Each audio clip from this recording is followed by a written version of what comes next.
दर्शकों नमस्कार। मैं डॉक्टर एसपी सिंह एकता हेल्थ केयर खरड़ मोहाली चंडीगढ़ से बोल रहा हूँ। तो आज हम एक बहुत ही इम्पॉर्टेंट टॉपिक डिस्कस करेंगे कि आजकल जो ट्रेंड है, जिस तरीके से पेशेंट को पेशेंट बना के रखा जा रहा है, वो कितना घातक है और आने वाले समय में उसके कॉन्सिक्वेंसेस क्या होंगे और हमारी जनरेशन को जो है कितना सफ़र करना पड़ेगा, इसी के बारे में हम बात करेंगे आज। देखिए, मैं सबसे पहले यहीं से स्टार्ट करता हूँ कि देखिए, जब जब होम्योपैथिक मेडिसिन की डिस्कवरी हुई थी तो कौन बंदा था वो जिसने होम्योपैथिक मेडिसिन की डिस्कवरी की और क्यों की। देखिए, डॉक्टर सैमुअल हैनेमन खुद एक एमडी डॉक्टर था और जब उसने देखा कि पेशेंट को जब हम मेडिसिन देके भेजते हैं, या तो पेशेंट उसी बीमारी के साथ वापस आता है, दोबारा उसका रिलैप्स हो जाता है, या वो कोई नई बीमारी लेके वापस आता है।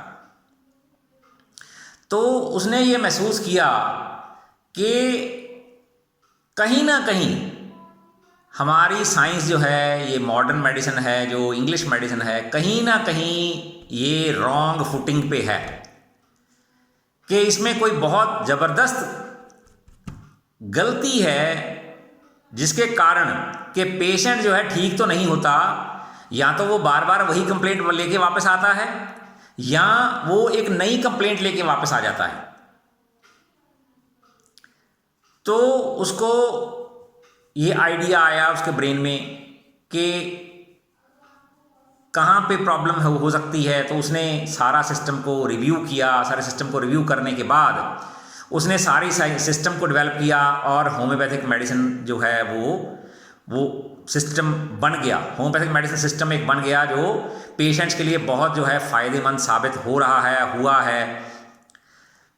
तो मैं ये बात डिस्कस करना चाहता हूँ आज कि पेशेंट को कैसे पेशेंट बनाया जाता है। मैं आपको कुछ एग्जांपल्स दूंगा आज, जो मैंने प्रैक्टिकली देखा है और जो मैं देख रहा हूँ कि जब पेशेंट्स मेरे पास आते हैं तो जब मैं उनकी हिस्ट्री लेता हूँ तो वो बताते हैं कि पहले तो हमें कुछ नहीं था और बस ये हमें ऐसे ही थोड़े दिनों में ही डेवलप हो गया। तो मैं बताता हूँ कैसे। देखो, अभी थोड़े दिन हुए हैं, अभी 3-4 दिन की बात है। मेरे पास एक कॉल आई थी जिसमें एक 12 साल के बच्चे को डायबिटीज़ थी, और डायबिटीज़ में क्या, शुगर लेवल उसका 300, 350 इतना रहता उसका। तो जब मैंने उसकी हिस्ट्री में जाने की ट्राई की, पूछा उससे, उसके पेरेंट्स से कि बच्चे को हुआ क्या था, क्या आपकी फैमिली हिस्ट्री में किसी को कोई शुगर की हिस्ट्री है, पेरेंट्स को या ग्रैंड पेरेंट्स में किसी को कोई डायबिटीज़ की हिस्ट्री है। तो वो बोलते बिल्कुल नहीं है। तो मैंने उनसे पूछा कि किया क्या था आपने, ऐसा क्या किया था आपने, या क्या हुआ था बच्चे को जिसके कारण ये बच्चे को जो एकदम से जो है वो शुगर हो गई। तो उन्होंने मेरे को बताया कि हमने इसको डीवर्मिंग के लिए दवाई दी थी, कि इसके पेट में कीड़े थे, तो वो कीड़े मारने के लिए दवाई, इसको अंग्रेजी दवाई दी गई थी। लेकिन वो कीड़े मारने की दवाई देने के बाद एकदम से हमें पता चला कि इसको डायबिटीज़ है। तो हुआ ये कि वो कीड़े मारने वाली दवाई जो होती है एक्चुअली वो पॉइजन होती है, और जैसे ही बच्चे ने खाई उसका पैंक्रियाटिक डैमेज हो गया। तो पैंक्रियाज के डैमेज होने से उसको जो है अचानक से एकदम शुगर जो है हो गई। अब शुगर का लेवल इतना हाई है कि उसको कंट्रोल में लाना बड़ा मुश्किल है, और वो उसको अभी से उन्होंने 12 साल की उम्र में ही उसको इंसुलिन पे डाल दिया उन्होंने। अब इसमें देखने वाली बात ये है कि देखो, जो बंदे शुगर की टैबलेट लेते हैं वो तो फिर भी कुछ साल जो है वो अच्छी ज़िंदगी जी सकते हैं। लेकिन जब बच्चे को ही आपने इंसुलिन पे डाल दिया, तो इंसुलिन है क्या, insulin is also a poison.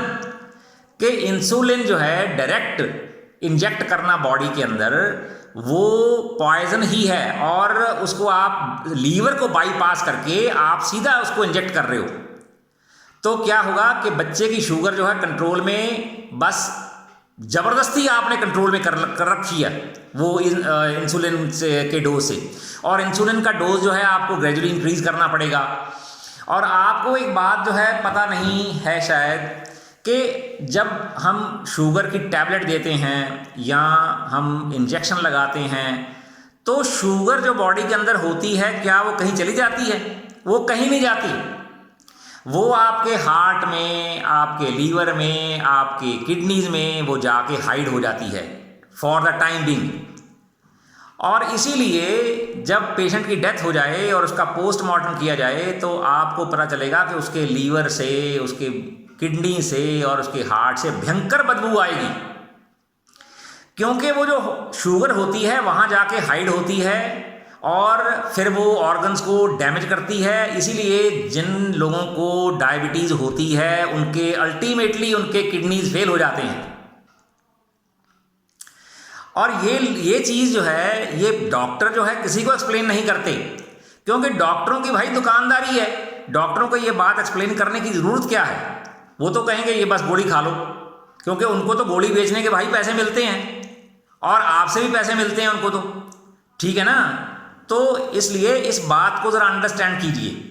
अच्छा, अगला केस मैं डिस्कस करता हूँ जो अक्सर मेरे पास लोग आते हैं, वो है एसिड रिफ्लक्स का केस। कि जैसे किसी पेशेंट को एसिडिटी है, यानी कि उसके एसिड बनता है और ऊपर को आता है, उसकी बर्निंग होती है चेस्ट के अंदर। तो ये चीज़ जो है ये एक दिन में डेवलप नहीं होती, इसके तो अनेकों ही कारण हो सकते हैं पीछे इसके। लेकिन जब ये हो गई तो अगर आप एंट एसिड से इसको ट्रीट करोगे तो क्या होगा? एंट एसिड से ट्रीट करने से लैक्सलेस हो जाएगी। लैक्सलेस का मतलब है कि जो आपके फूड पाइप का जो लोअर एंड है वहाँ एक चेक वाल्व लगा रहता है जो आपके खाने को ऊपर नहीं आने देता।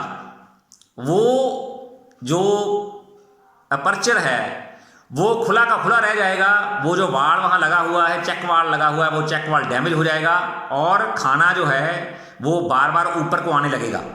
उसको बोलते हैं लैक्सलेस। तो लैक्सलेस हो जाएगा और फिर लैक्सलेस होने के बाद तीसरा स्टेप इसका आएगा कि हाइटस हर्निया हो जाएगा। और हाइटस हर्निया का फिर कोई ट्रीटमेंट नहीं होता, बड़ा मुश्किल है उसको ट्रीट करना। चलो मैं ये नहीं बोलता कि नहीं होता, ठीक हो जाता है, ठीक वो भी ठीक हो जाता है। उसको ठीक करने की थोड़ी हिम्मत चाहिए, डॉक्टर में थोड़ी बुद्धि चाहिए और पेशेंट में पेशेंस चाहिए, ठीक वो भी हो जाता है। और मैंने ठीक किए हैं केसेस और मेरे पास चल रहे हैं, ठीक हैं वो केसेस। अच्छा, अब ये जो स्टेप्स हैं इसके, एसिड रिफ्लक्स होना, फिर लैक्सलेस होना, फिर ये हाइटस हर्निया होना, ये इसके स्टेप्स हैं और ग्रेजुअली पेशेंट, ये सारे स्टेप्स पेशेंट में डेवलप हो जाएंगे।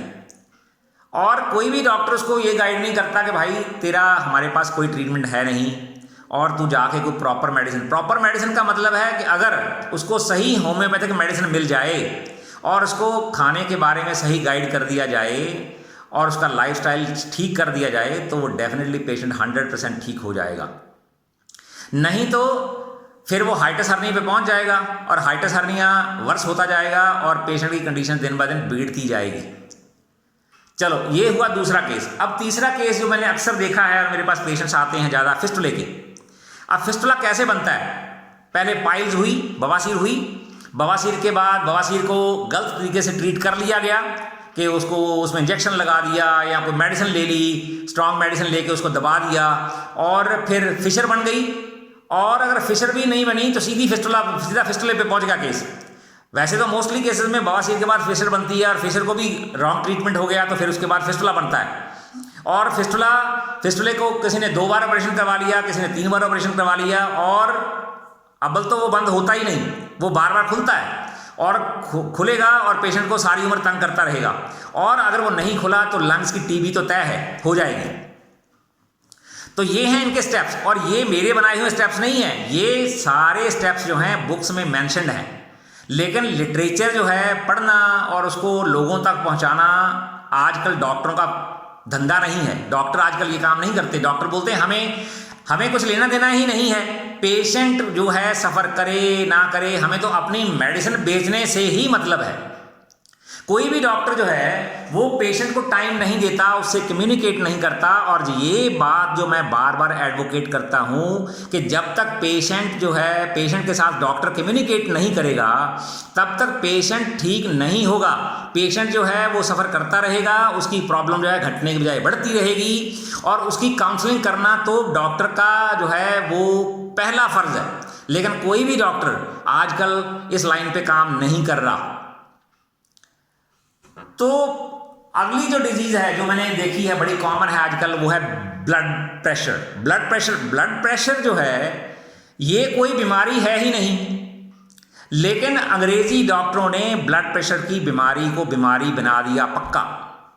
उन्होंने, वो हर पेशेंट को बोलते हैं कि भाई अब तेरा ब्लड प्रेशर हाई हो गया, अब तो तेरे को गोली रोज खानी ही है। मैं आपको बताता हूं कि ये गोली का फंडा क्या है, ये गोली कहां से आई है।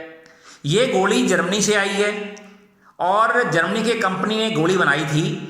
और वो गोली बनाने के बाद उनको प्रॉब्लम आई कि ये इसको बेचें कैसे।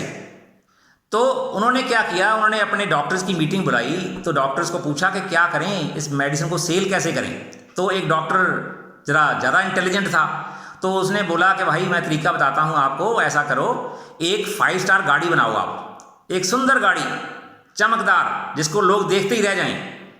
वो गाड़ी के अंदर आप हर तरह का इंस्ट्रूमेंट लगा दो और उसके अंदर सबसे सुंदर नर्स ढूंढ के लाओ और उसके अंदर बिठा दो। और उस नर्स को ट्रेन कर दो कि आपने क्या करना है, ब्लड प्रेशर देखना है। और ब्लड प्रेशर देख के आपने पेशेंट को बोलना है कि आपका ब्लड प्रेशर हाई है और आप ये गोली बाहर जाके पानी के साथ खा लो। बस एक बार वो पेशेंट जो है वो गोली खा लेगा तो अगले दिन फिर वो पैसे दे के वो गोली खरीदेगा और वो गोली से निकल नहीं पाएगा, गोली खाता रहेगा।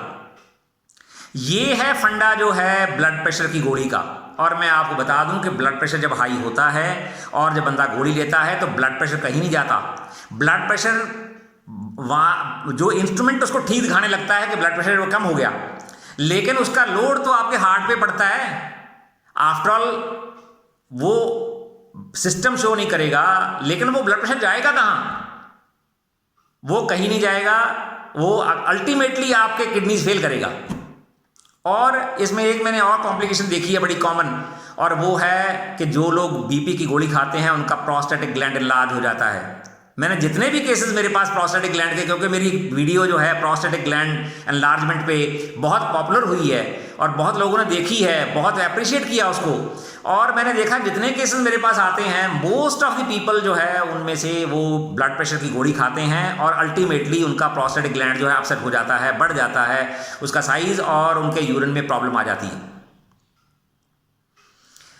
तो अब ये चीज़ें जो हैं ये पेशेंट की समझ से बाहर हैं, क्योंकि पेशेंट तो ये उसको लगता है कि शॉर्ट टर्म जो है तरीका यही है, और डॉक्टर बोल देते हैं कि बस आपको अब सारी उम्र बीपी की गोली खानी पड़ेगी और इसके कॉन्सिक्वेंसेस क्या होंगे इसके बारे में कोई डॉक्टर नहीं बताता। सब डॉक्टर चुप हैं, बस वो गोली बेचने तक ही मतलब रखते हैं अपना। और क्योंकि गोली बेचने के उनको कमीशन मिलता है और आप गोली खरीदते हो तो आपसे ही पैसा ले लेते हैं वो। तो मेरा मतलब कहने का है कि देखो उनका तो सारा हाथ जो है वो घी में है, 5 उंगलियां घी में है उनकी, तो कि आपके टेस्ट करवा लिए पैसा ले लिया, गोली बेच दी पैसा ले लिया, गोली का पीछे से भी कमीशन ले लिया, कंपनी से भी कमीशन ले लिया, ठीक है ना। लेकिन आपको क्या मिला?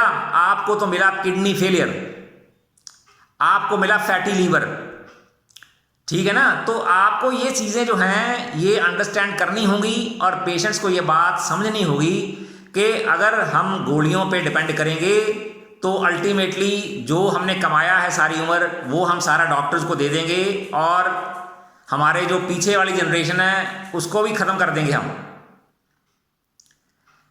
अच्छा, और एग्जांपल ले लीजिए। अब देखिए ड्यूरिंग प्रेगनेंसी जो मल्टीविटामिन्स, जो मेडिसिन्स लेडीज़ को दी जाती हैं, उन मेडिसिन्स की एक्चुअली ज़रूरत नहीं होती, और अगर होती भी है तो सही मेडिसिन की। जैसे मैं एग्जांपल दूं कि किसी लेडी का जो है वो ब्लड प्रेशर कम है या ब्लड प्रेशर ज़्यादा है, तो उसको प्रॉपर मेडिसिन की ज़रूरत है। प्रॉपर मेडिसिन का मतलब कि अगर उसको सिलेक्ट करके सही होम्योपैथिक मेडिसिन दे दी जाए तो उसका ब्लड प्रेशर कंट्रोल में आ जाएगा, ठीक हो जाएगा और उसको कोई कॉन्सिक्वेंसेस का सामना नहीं करना पड़ेगा। लेकिन जब बच्चा पेट में होता है उस टाइम पे अगर उस लेडी को आप स्ट्रॉन्ग ड्रग्स दे दोगे, एलोपैथिक मेडिसिन दे दोगे, तो बच्चे को कॉन्सिक्वेंसेस का सामना करना पड़ेगा। और यही हो रहा है आजकल। जो बच्चे नॉर्मल पैदा क्यों नहीं हो रहे? क्योंकि जब माँ की ड्रगिंग की जाती है, जब प्रेगनेंसी के दौरान मदर को बहुत सारी दवाइयाँ दी जाती हैं, तो वो दवाइयों का असर तो बच्चे में दिखेगा ही। तो इस बात को बहुत जो है समझने की ज़रूरत है कि वो चीज़ जो हमें, जिसकी हमें ज़रूरत है ही नहीं, वो चीज़ हमें दी जा रही है, लेडीज़ को दी जा रही है और बच्चे सफ़र कर रहे हैं और फिर बच्चा सारी उम्र सफ़र करता है। पेरेंट्स पे वो लायबिलिटी बन जाता है और पेरेंट्स जो कमाते हैं वो सारा बच्चे पे लगाते रहते हैं। तो ये कोई अक्लमंदी का काम नहीं है। इसलिए जितना कम हो सके, जितना कम से कम आप मेडिसिन लो उतना ज़्यादा अच्छा है। और मैं तो फिर बस उसी बात को दोहराऊंगा कि पेशेंट्स को होम्योपैथिक मेडिसिन पे डिपेंड करना चाहिए, क्योंकि होम्योपैथिक मेडिसिन जो है अगर वो प्रॉपरली सेलेक्ट करके दी जाए तो उसका कोई जो है आफ्टर इफेक्ट नहीं होता और पेशेंट को बड़े आराम से ट्रीट किया जा सकता है और उसको जो है कॉन्सिक्वेंसेस से बचाया जा सकता है। अब मैं आपको एक छोटी सी एग्जांपल देता हूँ। देखिए, ब्रीच प्रेजेंटेशन होती है। ब्रीच प्रेजेंटेशन होती है बच्चे की। जब बच्चा जो है उसका जो हेड है वो नीचे की होने के बजाय ऊपर को है, कि वो अपसाइड डाउन है। समझ लीजिए, ये कहिए आप कि उसका जो हेड होता है वो नीचे की तरफ होता है, लेकिन अगर वो नीचे की तरफ नहीं हो के ऊपर की तरफ हो, गलत डायरेक्शन में हो, तो उसको बोलते हैं ब्रीच प्रेजेंटेशन। तो अगर ब्रीच प्रेजेंटेशन है तो उसको मेडिसिन से ठीक किया जा सकता है। क्योंकि ब्रीच प्रेजेंटेशन होती क्यों है? क्योंकि कहीं ना कहीं मदर के सिस्टम में प्रॉब्लम है और उसको ठीक किया जा सकता है। उसके लिए बकायदा मेडिसिन है और मैंने उस ब्रीच प्रेजेंटेशन को ठीक किया है। वो अगर मेडिसिन पे आप डाल दोगे बच्चे को, मदर को, तो वो जो बच्चा है अपने आप घूम के सही डायरेक्शन में हो जाएगा। लेकिन ये बातें जो हैं पेशेंट्स को नहीं बताई गई और पेशेंट्स को पता भी नहीं इस बात का। पेशेंट को इस बात की कोई नॉलेज नहीं है कि कहीं ना कहीं इसकी भाई मेडिसिन होगी, और उनको ये बताया जाता है नहीं, अब तो इसको ऑपरेशन करके ही बच्चे को निकालना पड़ेगा। और एक बार मदर का जो सिस्टम है वो काट डाला, उसके पेट को काट डाला, तो वो लेडी जो है सारी उम्र सफ़र करती है, वो हील ही नहीं होता प्रॉपरली। किसी के पस पड़ गई, किसी कुछ और हो गया, स्कार बन गया, किलोइड बन गया, ये हो गया, वो हो गया। मतलब ये कॉन्सिक्वेंसेस तो फिर लेडी को तो फेस करना ही पड़ेंगे। लेकिन अगर इन कॉन्सिक्वेंसेस से बचना हो तो बड़े आराम से बचा जा सकता है, लेकिन अगर आपको पूरी नॉलेज हो तो। अब देखिए, मैं बताता हूं आपको कि डीवीटी के बहुत सारे केसेस आजकल आ रहे हैं। बहुत लोगों को डीवीटी, डीप वेन थ्रोम्बोसिस हो रहा है। अब डीप वेन थ्रोम्बोसिस क्यों हो रहा है, कभी किसी ने सोचा? मैं बताता हूं आपको कि डीप वेन थ्रोम्बोसिस क्यों हो रहा है। देखिए, एक तो जो मेडिसिन हम खाते हैं या इंजेक्शन हम लगाते हैं। अब इंजेक्शन जो है, आप देखिए इंजेक्शन क्या है। इंजेक्शन है कि आपके लीवर को बाईपास करके सीधा आपके मसल में इंजेक्शन लगाना। और मसल्स में क्या है, बहुत हाईली वेस्कुलर मसल्स हैं। मसल्स जो हैं उनमें बहुत वेसल्स होती हैं जो ब्लड वहाँ सप्लाई करती हैं और ब्लड वहाँ से लेके जाती हैं। तो क्या होगा, जो आप इंजेक्शन लगाते हो, इंजेक्शन की जो मेडिसिन है सीधी ब्लड वेसल्स में पहुंचेगी, ब्लड वेसल्स उसको अब्जॉर्ब करेगा, तो वो मेडिसिन जो है सीधी ब्लड में सर्कुलेट करने लगेगी। जब सीधी सर्कुलेट करने लगेगी तो क्या होगा कि वेसल्स की इंटरनल लेयर जो है वो डैमेज हो जाएगी, जो नाइट्रिक ऑक्साइड बनाती है। और नाइट्रिक ऑक्साइड का फंक्शन ये है कि वो हमारी ब्लड हमारे वेसल्स के अंदर जो है वो क्लॉट्स नहीं बनने देता। लेकिन अगर आप उसमें केमिकल इंजेक्ट करते रहोगे या गलत चीज़ उसमें जाती रहेगी, केमिकल जाता रहेगा, तो क्या होगा कि वहाँ क्लॉट्स बनने स्टार्ट हो जाएंगे। बिकॉज वहाँ की जो लेयर है, इंटरनल लेयर है, जो अंदर की जो परत है जो नाइट्रिक ऑक्साइड बनाती है, वो डैमेज हो जाएगी और वहाँ क्लॉट बनेगा और फिर डीवीटी हो जाएगी, डीप वेन थ्रोम्बोसिस हो जाएगा। और अगर आप डीप वेन थ्रोम्बोसिस को उसको आप ऑपरेशन से आप ट्रीट करने की ट्राई करोगे, क्योंकि अक्सर लोग करते हैं, डॉक्टर ऐसे ही करते हैं कि बस इसका ऑपरेशन होगा, ऑपरेशन करवाओ आप।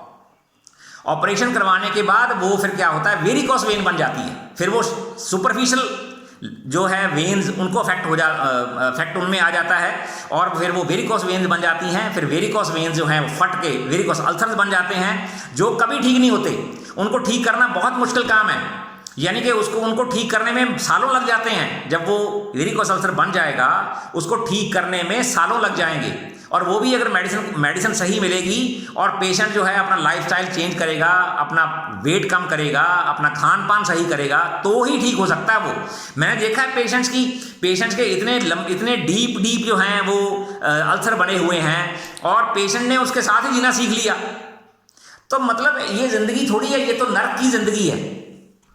अगर आप इसी को जीना कहते हो तो भाई फिर तो मैं आपसे माफ़ी चाहूँगा, ठीक है ना। और मैं पेशेंट्स को जब बार बार बताता हूँ कि भाई इसका ऑपरेशन ट्रीटमेंट नहीं होता, वेरिकोस वेन्स का ट्रीटमेंट जो है कभी भी ऑपरेशन नहीं होता, हर्निया का कभी भी ऑपरेशन जो है वो कामयाब नहीं होता। हर्निया एक जगह पे होगा, फिर उसका ऑपरेशन करोगे दूसरी जगह हो जाएगा, दूसरी जगह ऑपरेशन करोगे तो तीसरी जगह हो जाएगा, और तीसरी जगह ऑपरेशन करोगे तो चौथी जगह पता है आपको कौन सी है चौथी जगह? है हाइटस हर्निया का फिर कोई ट्रीटमेंट नहीं होता। मैंने देखा है लोगों को कि पहले राइट इंग्वाइनल हर्निया हुआ, फिर लेफ्ट इंग्वाइनल हर्निया हो गया, फिर अम्बलाइकल हर्निया हो गया, और उसके बाद फिर हाइटस हर्निया हो गया।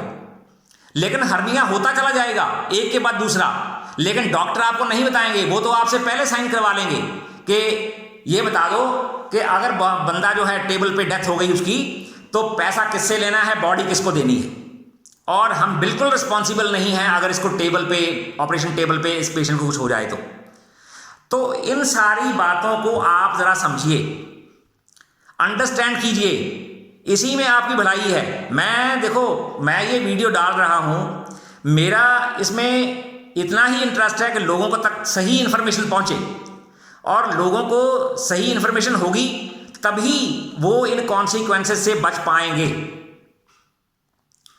तो बहुत सारी एग्जांपल मैंने आपको दे दी, तो अभी भी बहुत सारे एग्जांपल मैं आपको दे सकता हूं, लेकिन क्योंकि वीडियो बहुत लंबी हो रही है, इतनी लंबी वीडियो फिर देखने की बहुत मुश्किल हो जाती है, तो मैं आज के लिए इतना ही माफ़ी चाहूँगा आपसे कि जो इन्फॉर्मेशन मैंने डाली है इसको ध्यान से आखिर तक सुनिए, और सुनने के बाद फिर खुद फैसला कीजिए कि हमें अपने आप को हेल्दी रखना है तो कैसे रखना है।